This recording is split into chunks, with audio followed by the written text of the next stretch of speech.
fi'il kita kata kata perbuatan, dan huruf kita boleh sebut sebagai apa? Kata sendi. Kemudian isim, cara kita nak kenal ada, kita sebut beberapa tanda. Salah satunya khafat, yakni baca dengan kasrah macam bismi, dan juga tanwin, contohnya macam qalamun, kitabun. Alif lam maknanya di depan, contohnya Al-Quran, Ar-Rahman, Ar-Rahim. Itu isim sebab ada alif lam. Dan juga masuk kepada dia dua jenis huruf, huruf khafat ataupun huruf al-qasam. Huruf khafat maknanya huruf yang menyebabkan isim tadi berbaris kasrah. Contoh dia ada di dalam kolom kotak tu, min, ila, an, ala, fi, ruba, ba, kaf dan juga lam. Contohnya pada bismillah kan, bismi ada huruf ba pada di depan, maka isim tu dibaca dengan ismi. Jadi bila masuk ba menunjukkan kalimah setelah dia adalah isim. Ataupun minal masjidi, al-masjid adalah isim sebab ada min di depan, ada alif lam dan ada kasrah pada dia. Boleh berkumpul pada satu isim beberapa tanda. Boleh berkumpul pada isim beberapa tanda ataupun satu tanda. Kemudian kita kata boleh juga menjadi tanda isim itu apabila ada huruf qasam. Huruf qasam huruf apa? Sumpah kan. Huruf yang kita buat, kita gunakan untuk sumpah. Contohnya waw dan ba dan ta. Wallahi, wasyamsi. Ya, ambil. Wasyamsi waduhaha wallaili. Itu semua dipanggil qasam. Jadi huruf qasam juga fungsi dia sama seperti huruf khafat. Maknanya apa? Kalau ada huruf qasam di depan, kalimah isim selepas dia kita akan baca dengan kasrah contohnya, ataupun baca dengan khafat. Contoh wallahi, wasyamsi, wallaili, begitu. Juga huruf ba dan huruf ta, billahi, tallahi, begitu. Ini kita dah baca dulu kan, cuma ini sekadar nak ulang-ulang balik saja. Baik. Kemudian bahagian kalimah yang kedua yang kita sebut sebagai fi'il. Fi'il ni kata pekerjaan, kata perbuatan. Macam mana kita nak kenal fi'il? Pertama, kita boleh mengenal dengan makna kalau kita tahu makna. Contohnya yamshi, kita tahu maknanya berjalan. Ya'kulu, kita tahu maknanya makan. Jadi perkataan yang kita dah tahu makna kita tahulah itu perbuatan. Ada beberapa perkataan kadang mungkin kita tak berapa nak cam ni isim ke ataupun fi'il. Maka kita boleh kenal dengan beberapa tanda. Dan sini di dalam kertas ni disebut kepada kita beberapa tanda. Tanda yang pertama adalah qad. Qad. Qad kita boleh terjemah sesungguhnya, boleh. Ataupun kita terjemah terkadang pun boleh, mengikut situasi ayat lah.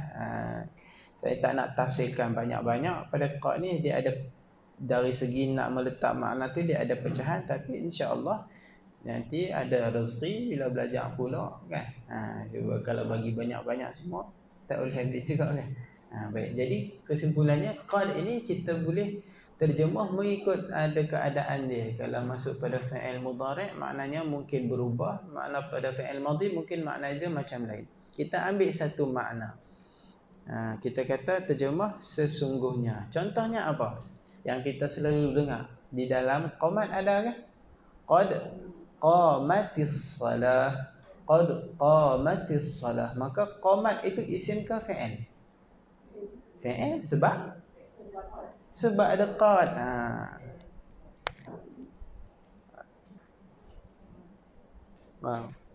Qad qamat. Qad qamatis salatu qad qamatis salah. Ini adalah fi'il sebab ada qad di depan.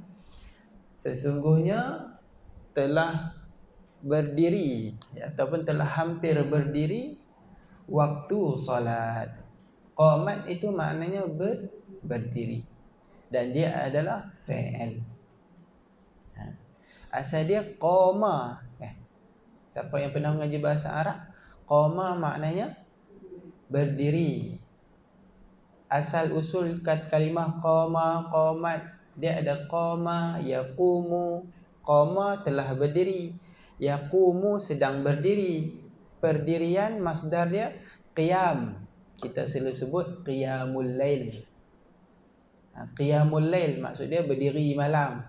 Maksud terjemah mudah yang sedap dia menghidupkan malam. Bila dah berdiri maknanya hiduplah. Kalau duduk terbaring tu mati, hidup. Jadi qiyamul lail, qiyam itu daripada perkataan hak ni, ikut ni lah. Qiyam, qama, yaqum, dia ada perkataan qaf dan mim ni.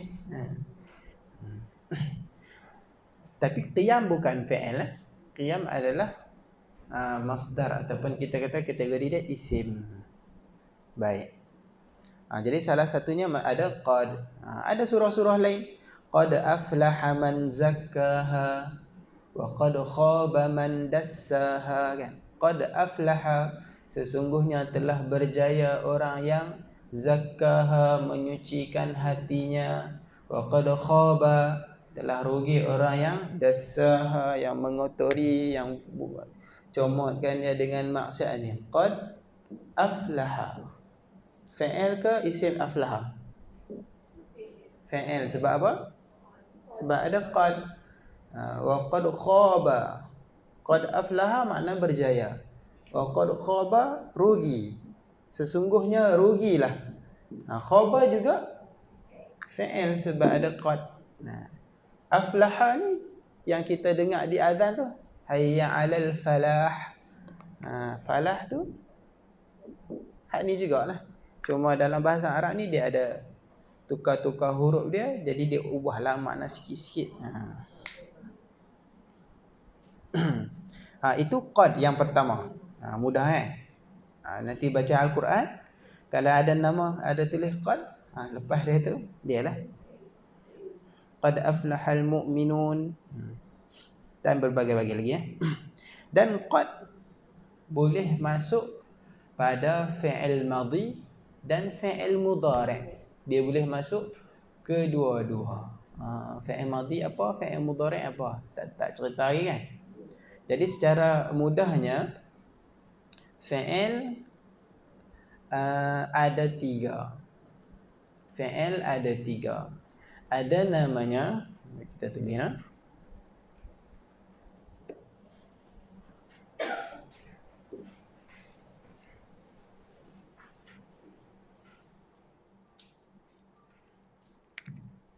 jadi fi'il,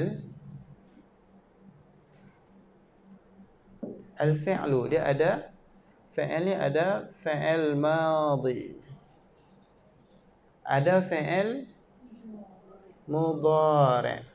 Tarah tu ada namanya apa dia? Al-amru ataupun fi'il amar. Fi'il amar. Jadi ada tiga jenis fi'il. Apa makna fi'il madhi? Fi'il madhi ni maknanya fi'il yang telah lepas, telah berlalu, past tense. Benda tu dah berlalu, dipanggil fi'il madhi. Contohnya apa? Macam qama tadi, telah berdiri. Akala, telah makan. Itu dipanggil fi'il madhi. Kalau fi'il tu sedang berlaku ataupun akan berlaku, kita gunakan fi'il mudhari'. Sebagai contoh, kalau fi'il madhi contohnya apa? Qama, berdiri. Lagi akala, kita bagi 2. Akala, makan. Jadi fi'il mudhari' dia akan jadi yaqumu, sedang berdiri. Ya'kulu, sedang makan. Ini maknanya apa? Dia tengah buat. Madza fa'alta? Apa yang kamu buat? Ana akul, saya sedang makan. Ataupun kalau orang tanya hal akalta, adakah kamu dah makan? Dia kata akaltu, aku dah makan benda yang dah lalu. Bezanya fi'il madhi dan fi'il mudhari'. Fi'il amar ni apa? Fi'il amar ini perintah, dan dia menunjukkan masa yang akan datang. Sebab perintah tu benda belum berlaku. Contohnya kalau berdiri, kita nak kata apa? Nak suruh orang berdiri, kita kata qum. Kalau makan, kul. Dia tak sama dengan qul. Ini orang Melayu kita bunyi sama, tapi orang Arab dia ada sikit beza. Kul, makan. Kalau qul dengan qaf, katakanlah. Qul ya ibadi. Qul huwallahu ahad. Qul, katakanlah. Allah perintahkan Nabi supaya kata. Qul, katakanlah wahai Muhammad, huwallahu ahad. Dialah Allah yang satu. Qul, katakan. Kalau kul, makan. Jadi bahasa Arab kena dengar dengan cermat. Dulu masa saya ngaji bahasa Arab, Syekh Arab saya pernah cerita. Dia kata ada orang Melayu ngaji di Mesir, dia duduk dengan Syekh macam ni lah. Syekh duduk di meja, dia duduk di depan tasmi' Al-Quran, nak menghafal Quran.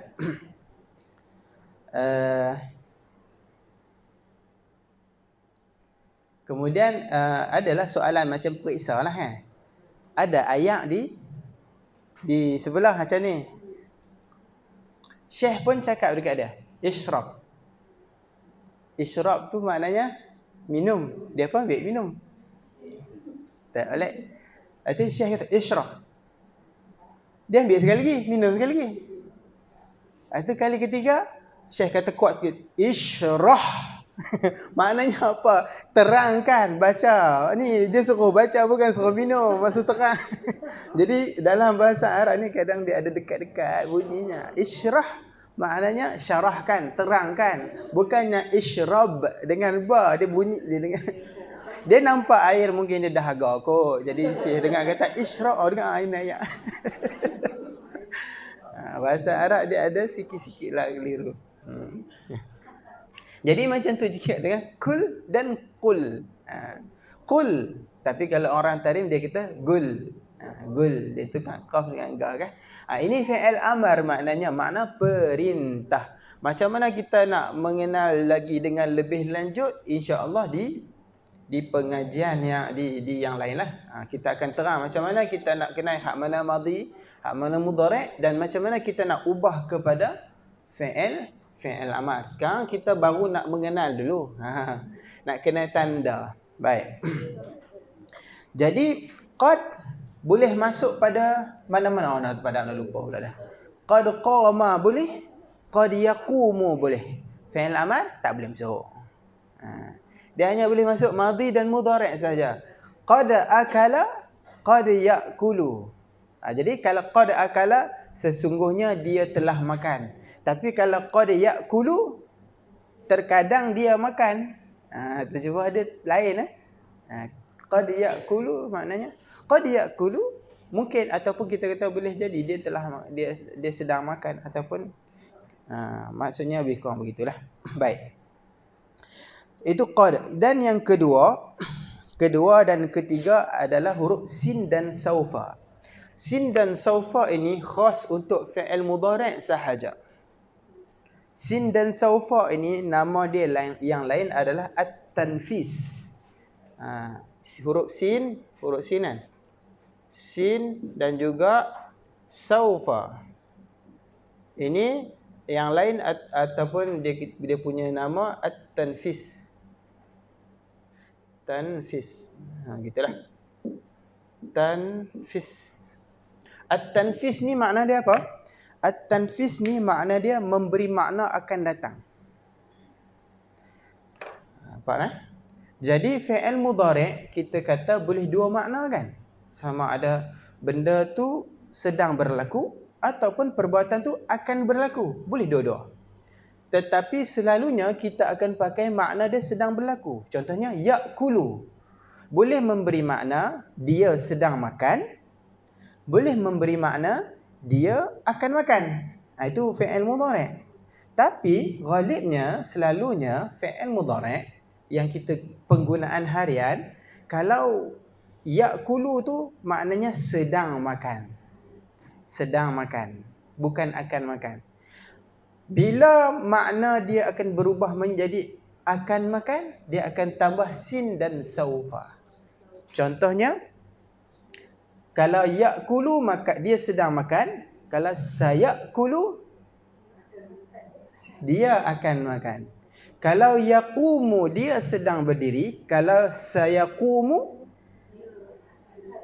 dia akan berdiri. Kalau yaqulu dia sedang bercakap atau berkata, kalau sayaqulu dia akan bercakap. Sayaqulus sufaha'u min sayaqul Tuhan kata, nescaya akan berkatalah oleh orang-orang yang bodoh-bodoh, as-sufaha Tuhan kata. Itu cerita orang kafir lah. Sayaqulus sufaha'u minan nas. Begitu juga saufa. Saufa pun makna akan datang juga. Saufa yaqul, lagi akan berkata-kata. Saufa ya'kul, lagi akan makan. Ataupun lagi saufa yaqum, dia akan berdiri. Apa beza dua ni? Beza dia, kalau sin makna dia hampir. Kalau saufa makna dia jauh. Contoh dia macam ni. Kalau ditanya mata sayakul, mata sayakulu. Bila, mata tu maknanya bukan mata. Mata tu maknanya bila. Bila kita nak tanya orang bila, mata. Mata tu makna bila. Mata sayakulu, bila dia akan makan. Kemudian kita pun jawab sayakulu ba'da zuhur. Dia akan makan setelah zuhur. Maknanya hampir dengan waktu kita bercakap. Tapi kalau dia cakap saufa ya'kulu. Saufa ya'kulu tu apa? Maknanya jauh tu. Bukan sagi dia makan, esok lah dia makan. Bila nak makan petai ni, dia kata esok lah. Saya'kulu. Kalau lelaki dia buat petai ni, masak. Cepat saya nak makan. Dia tak, insya-Allah. Saufa atbukh, aku akan masak bila? Esok ke lusa, tengoklah. Saufa tu maknanya makna dia jauh, bukan dekat. Nanti, dia kata nanti. Dalam Al-Quran kata apa? Wa kalla. Laju kalla saufa ta'lamun thumma kalla saufa ta'lamun. Saufa ta'lamun. Ta'lamun ni isim ke fi'il? Fi'il lah, kita ngaji bab fi'il ni. Sebab apa? Sebab ada saufa depan dia. Nak kenal ta'lamun ni kita boleh letak dia fi'il sebab ada saufa. Alamat nak mengenal fi'il ada saufa di depan. Bila ni? Saufa ta'lamun, selagi mereka akan mengetahui. Bila? Hari kiamat nanti baru dia tahu. Tuhan kata, saufa ta'lamun, kamu akan mengetahui nanti. Bila? Kiamat nanti. Jauh. Surah lain, wala saufa yu'tika. Selalu kita baca kan? Surah Ad-Duha. Wala saufa yu'tika rabbuka fatarda. Ini tambah satu huruf lah. Wala saufa yu'tika. Tulis cincin lah. Yu'tika rabbuka fatarda. fatar wala saufa yu'tika. Jadi mana fi'il? Dalam ni semua mana fi'il? Yu'tika adalah fi'il. Sebab apa? Macam mana boleh kenal? Ada saufa di depan dia. Andai dah tu. Apa makna yu'tika? Memberi akan kamu Rabbuka oleh Tuhan kamu fatarda sehingga kamu berpuas hati, sehingga kamu redha. Bila Allah nak bagi kepada kamu, siapa dia kamu di dalam ni? Nabi Muhammad sallallahu alaihi wasallam. Tuhan kata, "Wala saufa yu'tika rabbuk." Tuhan kamu akan memberi kepada kamu. Bila ni? Nak bagi bila ni? Hari kiamat nanti, akhirat nanti. Jauh. Saufa ni makna jauh. Fatarda, ini janjian Tuhan kepada Nabi kita. Hari kiamat ni Tuhan akan bagi kepada Nabi kita sehinggalah Nabi kita puas hati. Bagi nikmat, bagi ganjaranu, bagi ni. Dan Nabi kata, aku akan minta sungguh-sungguh kepada Tuhan aku.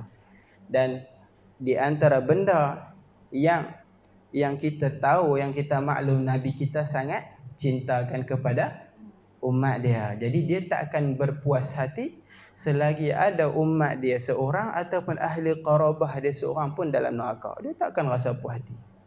Bila Allah keluarkan semua, barulah dia fatarda.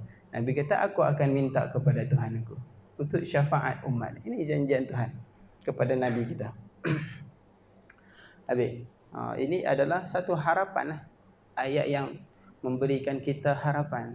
Memberi kita harapan. Walaupun teruk macam mana pun kita ni, insya-Allah. Tapi jangan buat maksiat pula, kata tak apa Nabi. Ini surah apa ni? Surah Al-Duha kan? Surah Al-Duha.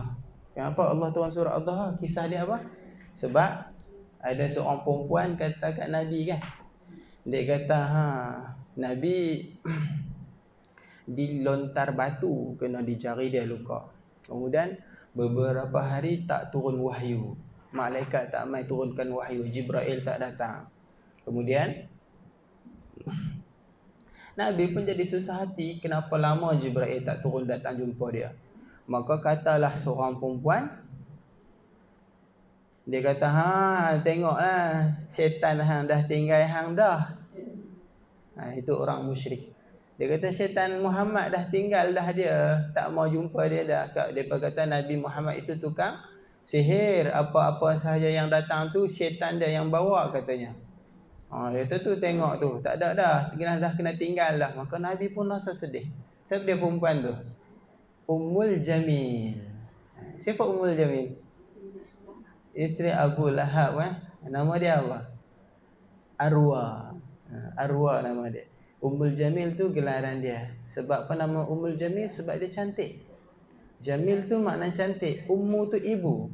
Ibu kecantikan, sebab dia memang perempuan yang cantik. Suami dia Abu Lahab, lelaki yang segak. Sebab apa nama Abu Lahab? Lahab tu makna dia api yang menyala-nyala. Kulit dia ni merah, macam api yang menyala-nyala.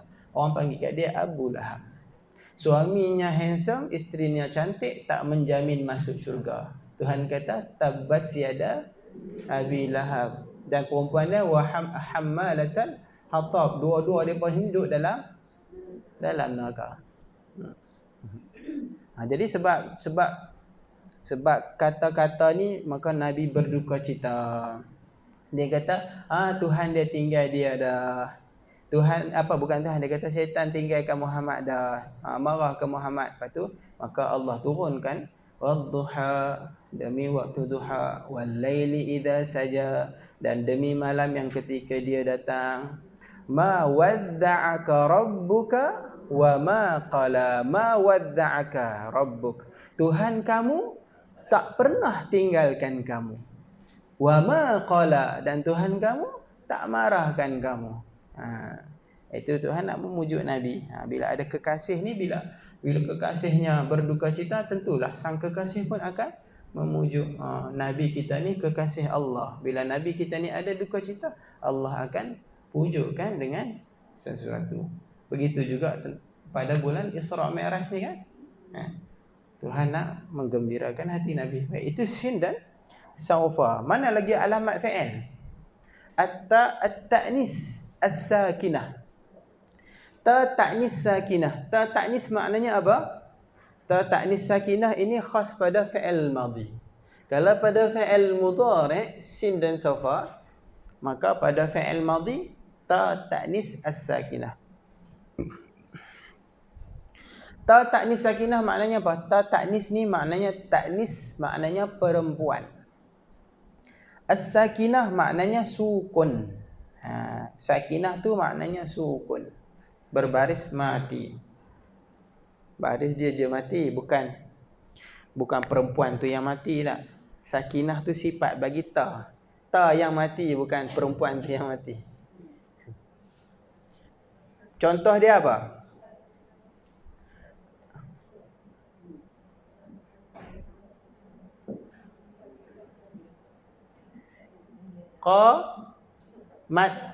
Qad qamatis salah. Qamat ni ta ta'nis sakinah. Ta orang panggil apa? Ta perahu Ta perahu ataupun ta yang terbuka, mabsutah, ta yang dihambar. Lawan dia ta marbutah yang disimpulkan. Marbut diikat, disimpul. Ni dia asal diikat je ni, naik atas ni ikat atas ni. Macam tu. Lepas tu bila dia buka, terbuka. Mabsut maknanya dihampar. Orang Melayu kata ta perahu. Ta ni lah yang dipanggil ta ta'nis. Kenapa dipanggil ta perempuan? Kerana nak menunjukkan si pelaku perbuatan ini adalah perempuan. Kalau qama berdiri, siapa berdiri? Lelaki. Kalau perempuan, qamat. Kalau akala dia makan, siapa dia tu? Lelaki. Kalau perempuan makan, akalat. Kalau zahaba dia telah pergi, siapa dia tu? Lelaki. Kalau perempuan, zahabat. Kalau darasa belajar, kalau perempuan belajar, darasat. Tambah ta marbutah. Ta marbutah lah. Ta ta'nis sakinah. Ta ta'nis ni ta menunjukkan pelaku dia, fa'il dia adalah perempuan, dan dia ni, ta ni sifat dia adalah sakinah. Sakinah. Sakinah ni makna dia sini, maksud dia di sini mati lah. Paling sukun lah. Sakinah ni makna dia tenang. Bila orang mati kan tenang. Orang yang tak mati ni selalu gelisah kan? Tak? Ada apa-apa kita gelisah. Orang yang mati tengok tenang je duduk atas tu. Tenang. Jadi contoh dia itu qamat, qalat, dan sebagainya lah. Qiyas lah. Semuanya. Tapi untuk dia untuk dia. Pelaku tu adalah dia, seorang perempuan. Ta tu untuk ghaibah, untuk dia. Qalat dia perempuan berkata. Akalat dia perempuan makan. Syaribat dia perempuan minum. Dia kena untuk ghaibah, bukan yang bercakap dan bukan yang kita hadap cakap. Kalau saya kata macam mana? Kalau untuk saya, kalau qama dia berdiri, kalau saya berdiri, qumtu. Tu nanti dah payah juga tu, macam mana dia jadi qumtu pula. Qumtu aku berdiri, qultu aku kata. Tapi kalau makan, akal tu. Pelik-pelik payah dah. Tu kena satu hari kita cerita bab tu. Bab wazan-wazan baru boleh. Baik. Dia faham tak? Itu nak mengenal fa'il. Macam mana nak mengenal huruf? Huruf dia tak cerita. Huruf dia tak cerita. Muka surat tak cukup. Baik, jadi isim nak kenal ada tanda-tanda dia. Huruf fa'il nak kenal pun ada tanda-tanda dia. Huruf nak kenal, apa dia tanda dia? Tanda huruf adalah tidak ada tanda isim dan tidak ada tanda fa'il. Itulah tanda huruf. Tak ada tanda isim, tak ada tanda fa'il. Itulah tanda nak mengenal huruf. Tak ada tanda adalah menjadi tanda bagi huruf. Ya, memang macam tu.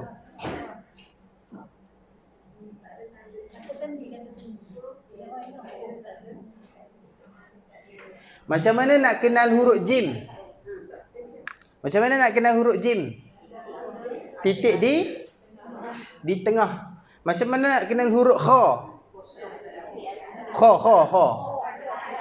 Titik di atas. Macam mana nak kenal ha? Tak ada titik. Nak kenal jim, titik tengah. Nak kenal kha, titik atas. Nak kenal ha, tak ada tengah, tak ada atas. Itulah ha. Begitu juga huruf. Nak kenal isim, ada tanwin, ada alif lam.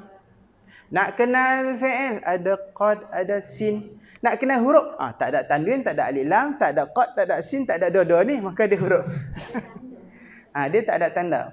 Ma la yasluhu ma'ahu dalilul ismi wala dalilul fi'li. Itu kata dalam matan Jurumiyah. Dia kata, ma la yasluh, kita tak boleh letakkan pada dia tanda isim wala dalilul fi'li, dan tak ada tanda fi'il. Dia tak terima dua-dua tanda, maka itu adalah huruf. Contoh huruf apa? Min. Min, ila. Min adalah huruf apa? Min huruf apa? Khofat. Pandai. Boleh tak kita kata alif lam pada dia? Al-min. Tak ada, mana ada orang nak cakap. Tak pernah jumpa. Boleh tak kita buh tanwin dia? Minun. Kalau dahaga baru boleh. Minun. Kalau nak cakap bahasa Arab, tak boleh minun. Min sahaja. Min. Tanda fi'il. Boleh tak samin? Tak ada. Ataupun saufa min. Tak ada. Tapi samin ada dalam bahasa Arab. Samin. Samin ada. Ni samin bukan masuk sin pada min. Saminun. Saminun apa samin? Gemuk. Nahif, kurus. Lawan dia nahif. Nahif, kurus. Samin, gemuk. Ni kata lawan. Kata lawan bahasa Melayu orang panggil apa? Adjektif. Bukan apa? Kalau sinonim sama kan? Kalau yang lawan apa? Opposite. Putih lah. Kalau Melayu opposite juga. Berlawan lah. Lawan gusti. Opposite yang saya tahu yang kalau lawan sinonim lah kan? Antonym kan? Jadi baik, kalimah min tak boleh masuk pada dia tanda huruf. Contohlah kalau orang bagi kepada kita satu kalimah. Contohnya dia bagi kalimah kita saufa. Ni kita tahu dah tadi. Ni sajalah. Kok ada orang tak tahu saufa ni isim ke fi'il? Saufa fi'il. Boleh masuk sin pada dia tak? Saufa. Sasau tak boleh. Boleh masuk qad saufa. Pernah dengar bahasa Arab cakap Al-Quran kata qad saufa? Tak ada. Boleh masuk alif lam al saufa, as-saufa? Tak ada. Boleh baca tanwin saufun? Tak pernah dengar juga. Maka dia bukan isim kalau tak boleh masuk tanwin. Masuk huruf ba, bisaufi, boleh? Tak pernah dengar juga orang Arab cakap. Boleh masuk qad saufa? Bahasa Arab tak ada. Tak ada apa tanda isim, tak ada tanda fi'il, maka dia apa? Huruf. Dia huruf. Saufa adalah huruf apa? Huruf at-tanfis yang tadi. Huruf yang masuk pada fi'il. Ada huruf yang masuk pada isim, contohnya ba, min, ila, an, ala tu kan. Ada huruf yang masuk pada fi'il. Jadi sin dan saufa adalah huruf. Begitu juga qad, sin, saufa, itu semua adalah huruf. Okey, faham? Wadah?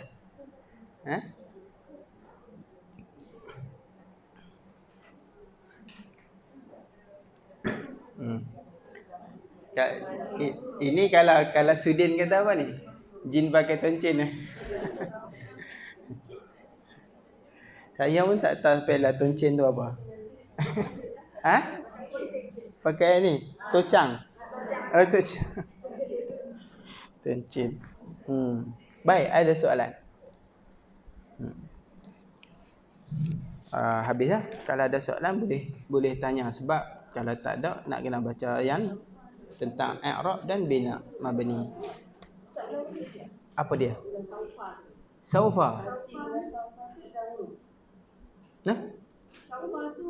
Huruf. Bukan fi'il, huruf. Saufa adalah, baik, dengar balik, saya ulang balik okey.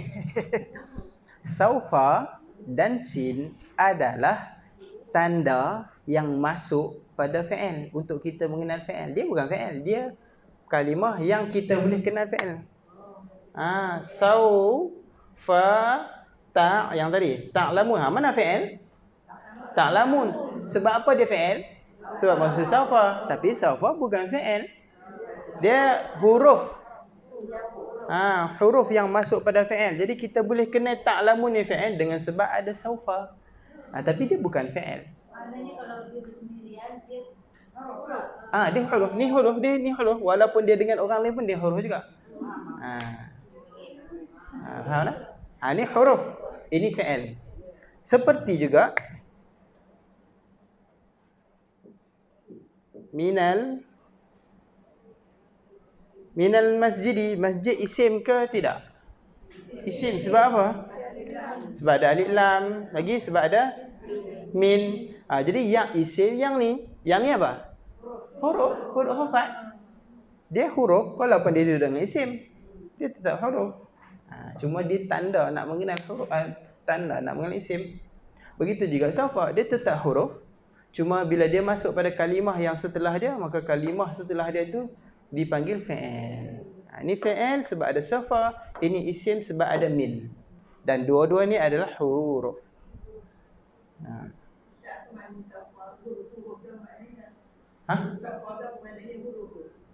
Huruf tu apa makna dia? Kata sendi. Penyambung.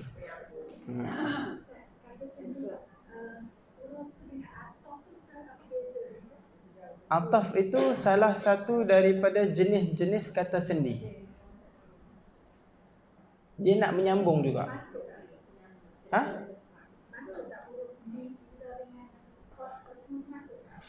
Tak, dia huruf ataf dia lain. Huruf ataf ni dia bukan menjadi tanda nak kenal isim ataupun fi'il.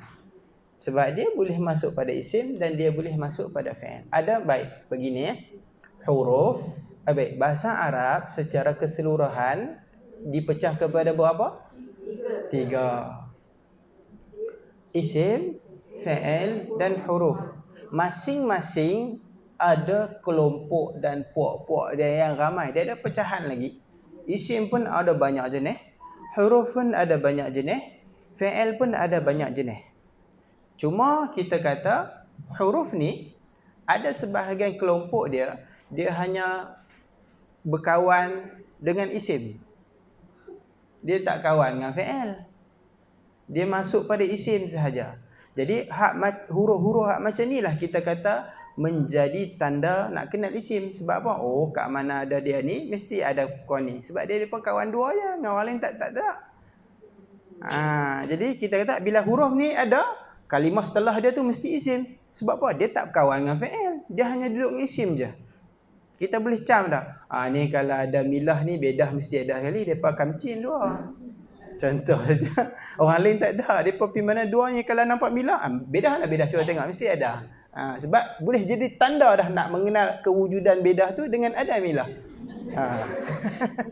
Sebab mereka dua aja. Begitu juga huruf yang masuk pada isim. Ada sebahagian huruf dia tak kawan dengan isim. Dia hanya masuk pada fi'il. Dia hanya masuk pada fi'il. Jadi hak jenis ni pun sama juga. Kita boleh kenal fi'il apabila ada huruf-huruf yang macam ni. Sebab dia tak akan duduk dengan isim. Cerita dia hak macam ni lah dia. Dan ada sebahagian huruf yang dia masuk kedua-dua. Dia kawan dua-dua. Dia masuk pada isim boleh. Dia masuk pada fi'il boleh. Dia ni orang ni sikit, dia tak kisah, dia kawan dengan semua orang. Maka yang ni boleh jadi tanda tak? Kata ada tanda untuk kena isim pada fi'il? Tak boleh. Sebab kadang-kadang dia masuk pada fi'il, kadang-kadang dia masuk pada isim. Contohnya siapa dia? Contohnya Leha. Leha ni kawan dengan Milah, kawan dengan Bedah juga. Jadi kalau kita jumpa Leha, kita tak boleh kata mesti ada Bedah. Tak boleh, sebab boleh jadi dia keluar dengan Milah hari tu. Kalau kita nampak dia pun, kita tak boleh kata mesti ada Milah. Tak boleh juga, sebab kadang-kadang dia keluar dengan Bedah kan. Jadi huruf-huruf yang macam ni kita tak boleh jadikan tanda nak mengenal. Begitu contohnya seperti huruf ataf yang makcik kata tadi. Huruf ataf ni dia boleh masuk dua-dua. Huruf ataf ni dia boleh masuk kedua-dua. Boleh masuk pada isim, boleh masuk pada fi'il. Huruf ataf ni contohnya apa? Huruf waw kan? Huruf waw. Ja'a Zaidun wa Amrun. Telah datang Zaid dan Umar. Wa Amrun. Amrun itu fi'il ke isim? Isim. Mana tanda dia? Huruf waw tak boleh. Tanda dia adalah tanwin. Sebab dia juga boleh masuk pada perbuatan. Contohnya, daraba wa qatala. Dia pukul, kemudian dan dia bunuh. Waw tu masuk pada fi'il juga. Wa qatala. Jadi tak boleh kita kata dia tanda. Tapi dia huruf. Huruf ni tugas dia nak menyambung sahaja. Kalau waw sekok-sekok dia, faham apa? Tak faham apa? Tak ada benda yang kita boleh tasawur dalam kepala. Kalau isim satu sahaja, kita boleh faham. Zaid, contohnya. Apa yang kita faham dalam kepala? Kita, Zaid. Yang ada misai jambang apa semua tu. Ada dalam kepala kita. Kalau fi'il, perbuatan, satu kalimah pun kita boleh faham. Akala, maknanya apa? Makan. Kita faham sesuatu dalam kepala kita. Tapi huruf, tak. Dia kata sendi. Dia nak menyambung. Dia bukannya ada makna pada diri dia, tak. Contohnya kita kata dan. Kita mai jumpa kat kawan kita duduk sebelah dia, kita tengok dia, kita kata dia dan. Dia kata hang pasal apa? Makan panada lebih ke apa? Dia tak ada faham. Tapi kalau dia kata makan, baru dia faham apa yang kita kata. Dia main duduk sebelah kita, dia letak nasi. Makan. Dia faham. Dia ada makna pada perkataan tu. Tapi huruf tidak ada makna. Contoh-contoh huruf lain. Huruf ada banyak. Ada huruf yang kita macam kakak kata tadi, huruf untuk ataf. Nak ataf ni bahasa Melayu dia nak menyambung kata sambung, bolehlah sambung. Dia ada sebahagian benda yang bahasa Melayunya kita tak tahu nak terjemah.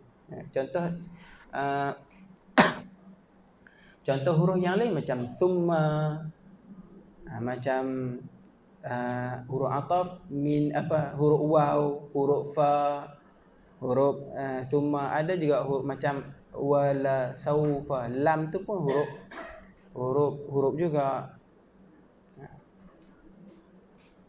Huruf ada banyak. Ada huruf istifham, huruf yang kita nak buat tanya pun ada juga. Huruf yang kita nak tanya, hal, adakah, huruf juga. Dia bukan ataf, tapi dia guna dia untuk bertanya, adakah. Kalau adakah saja tak ada soalan lagi, orang tak faham. Dia kena ada sesuatu. Adakah kamu tidur semalam, macam tu. Kalau adakah saja tak ada apa-apa. Itu dia huruf. Boleh. Huruf ada banyak juga. InsyaAllah kita akan ada waktunya, kita akan cerita satu persatu.